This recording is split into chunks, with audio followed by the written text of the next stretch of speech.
కథ రాసుకుని దర్శకుడు దానికి ఒక స్క్రీన్ ప్లే చేసి సీన్ డివిజన్ చేసుకుని సీన్ ఆర్డర్ వేసి షార్ట్ డివిజన్ చేసుకున్న తర్వాత మేకింగ్కు వెళ్తాడు.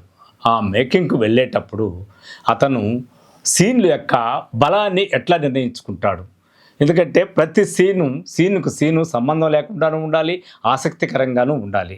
ఆ సీన్ నిర్మించుకొని దానికి సంబంధించినటువంటి యాక్షన్ ప్లాన్ ఒకటి మైండ్లో పెట్టుకుంటాడు. దాని ప్రకారం మేకింగ్ తగినటువంటి స్క్రీన్ ప్లే రాసుకుంటాడు. ఇక ఆ పాత్ర డైలాగులు అంటే సంభాషణలు చాలా ఇంపార్టెంట్. ఆ సంభాషణలు కూడా ఇప్పుడు ఉదాహరణకి రవి అనే ఒక పాత్ర మాట్లాడుతుంది. అదేవిధంగా ఆపోజిట్లో ఒక యశ్వంత్ అనే అతను మాట్లాడతాడు అనుకున్నాం.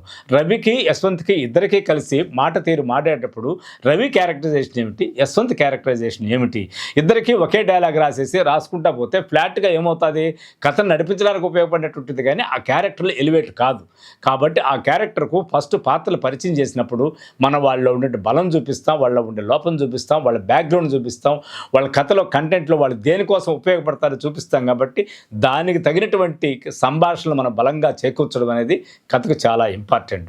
కాబట్టి ఆ కథ, ఆ సీను, ఆ డైలాగు, ఆ యాక్షను తర్వాత వీటన్నిటిని తీసి చూపించే విధానంలో మేకింగ్ స్టైల్లో కొత్తదనంగానే చూపించగలిగితే ఆ లైటింగ్ సెక్షన్ కాడించి ఆ ఆర్టిస్ట్ నడిచే విధానం కాడించి ప్రతి ఒక్క బిట్టు కానీ మనం కొత్తగా చూపించగలిగితే దాదాపు సక్సెస్ఫుల్ సినిమాని మనం ఈజీగా చేయొచ్చు.